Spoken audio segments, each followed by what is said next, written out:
साम्राज्य न्यूज, सामान्यांचा असामान्य आवाज। एसटी चालवताना चालकांना मोबाईलवर बोलणे किंवा मोबाईल पाहण्यास बंदी असतानाही एका चालकाला ही चूक चांगलीच महागात पडली।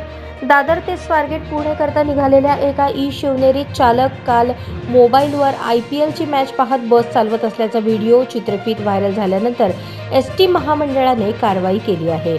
दादर ते पुणे मार्गावर शिवनेरी बस चालवत असताना मोबाईलवर क्रिकेट मॅच पाहणाऱ्या एका खासगी चालकाचा व्हिडिओ समाज माध्यमावर व्हायरल झाला। त्यानंतर एसटी प्रशासनाने परिवहन मंत्री प्रताप सरनाईक यांच्या आदेशानुसार संबंधित चालकाला सेवेतून बडतर्फ केले आहे आणि संबंधित खासगी कंपनीला 5,000 रुपये दंड ठोठावला आहे।